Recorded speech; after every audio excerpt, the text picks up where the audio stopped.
escrever, quer dizer, uma coisa é leitura, a gente falou bastante. E escrever, o trabalho de autor, foi uma evolução ou você desde criança gostava de escrever? Como é que funciona isso? Não, gostava de escrever, até porque eu tinha um problema. Meu filho, talvez meu pai, somos disléxicos. Aquela letra horrível, aquela dificuldade em ficar num tema que é diferente de ser...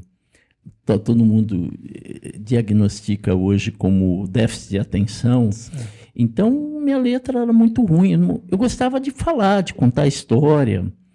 Mas, com o tempo, claro, eu tinha que melhorar a letra. Nesse livro, o último livro, inclusive, é verdade o que eu conto aqui, como eu melhorei a letra. Eu tinha um amigo que escrevia com letra de forma na 6ª série. Eu achei genial, que dava para ler o que ele escrevia. E aí eu levei um ano, 2 talvez, mudando a letra. Então eu não escrevia. A letra cursiva não dava para ler originalmente? Não. Até hoje, se eu tiver que fazer a anotação mesmo rápida, eu tenho que ler em seguida, porque senão depois não leio. Mas minhas coisas que eu escrevo... Eu quando estou dando aula, eu falo para os alunos que eles têm um hábito de escrever uma atividade escolar. Eles entregam para o professor e nunca mais eles leem aquilo que eles entregaram para o professor. Quer dizer, não há o hábito de revisitar o texto. Por que as pessoas fazem isso agora? Mão única, né? Produz um e-mail, já manda, mas a pessoa nunca mais vai reler o e-mail dela, o bilhete, a redação para o professor. É como se fosse uma via de mão única e parece que não tem oportunidade de aprender com o próprio texto, né? Eu tenho um truque que... deveria ser óbvio. Eu vejo várias pessoas que têm um grupo no WhatsApp consigo mesmo. A maior parte dos meus amigos. Então, se eu for escrever uma coisa que eu julgo importante para alguém, eu tenho uma pressão maior, porque é mais feio eu escrever errado, né? Imagina. A expectativa acontece, a pessoa fala, pô, o cara escreve casa com Z. Sim. Então, eu escrevo antes... Não todas as mensagens, sim, claro, mas eu escrevo antes nesse grupo. Quando é importante, quando não é uma resposta simples, que não tem problema, está errado. Mas eu escrevo, e outra coisa que eu percebi, mesmo no WhatsApp, se aparecer o ler mais, já dá uma preguiça no leitor. Tá. Então eu divido em mensagens curtas e mando. Só que se eu enviar para você uma mensagem curta, outra, corre o risco de você escrever no meio. Então eu escrevo nesse grupo, que chama Eu Comigo Mesmo, e encaminho todas. E aí eu sou obrigado a reler, para ver se faz sentido ou não. A releitura é essencial. A gente está falando de improviso aqui. Mas a maior parte dessas coisas eu já falei muito, já repeti. É claro que depois tenho aqui e ali um corte para melhorar se saiu algo sem senso. Eu costumo dizer aqui no podcast, dá mais ibope quando a gente erra. Quando a gente acerta, ninguém presta atenção. Não tem a menor dúvida. Deixa eu mudar um pouquinho de assunto aqui. Diga uma coisa.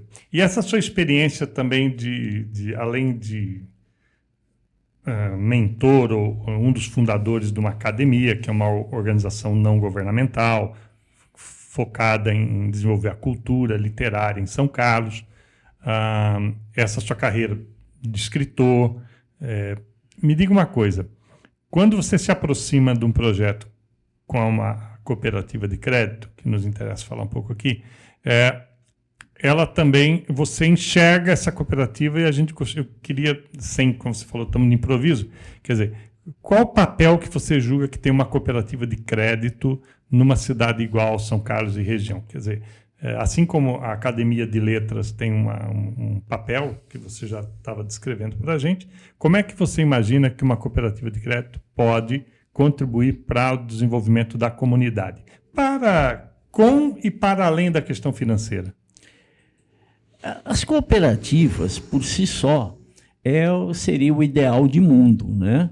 onde todo mundo cooperasse, trabalhasse em conjunto. Em vez de competir, né, coopera. Em vez de competir, coopera, colabora. Isso. De modo que dá menos trabalho para cada um e ajuda, de certa maneira, para que todos construam um projeto. Eu sei que é difícil harmonizar. Eu sempre gostei de trabalho voluntário, de participar de coisas em que não houvesse ganho financeiro.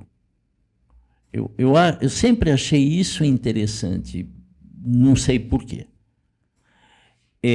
Então, quando eu conheci um pouco mais da Crede Assisc, eu percebi que eu estava lidando com outro público que não é mais o público que eu lido. Eu sempre lidei com empresas por conta de ter feito ciência da computação, por ter feito uma carreira desenvolvendo software. Então, eu entendia o problema das empresas. E fazer software é muito simples, é só você olhar o que o sistema precisa para fazer a entrada, processar, armazenar e processar aqueles dados e gerar saídas, que podem ser relatórios, mas pode ser uma tela que peça alguma coisa. Todo mundo usa hoje aplicativos. Então, o meio disso é fácil, não é algo complicado. E na cooperativa eu fui descobrindo outras pessoas. E isso foi muito bacana. E para mim, em particular, foi bacana porque eu me afastei de empresa formalmente em 2015. Foi meu último trabalho na área de software. E agora eu volto a entender isso, e é bacana, porque eu voltei a estudar contabilidade. Eu sou preguiçoso, eu não gosto de estudar, mas eu acho que tem que estudar. Então, o primeiro desafio foi fazer cursos para entender como que funciona a cooperativa e como que funciona o conselho fiscal. Que olhar que a gente tem que ter para aquilo. E entender os fundamentos. Eu posso dar um exemplo prático. Dentro do Conselho Fiscal, às vezes, a gente discute a inadimplência.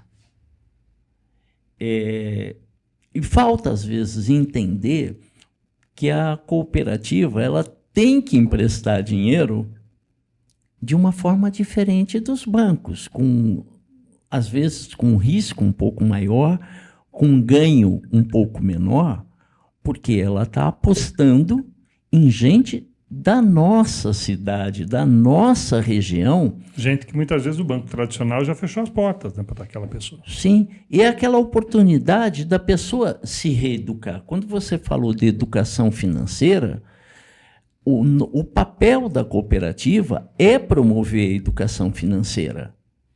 É uma aposta naquele ser humano para que ele se supere, vire uma página, eventualmente tem uma crise financeira, mas junto com a gente, uma aposta que aquele negócio, aquela pessoa, ela pode se reeducar e depois ter prosperidade financeira. Sim, e vários não vão ser mega empresários como normalmente tem os grandes bancos. Então, o papel da cooperativa é muito bacana. E entender isso por dentro leva a entender o ser humano.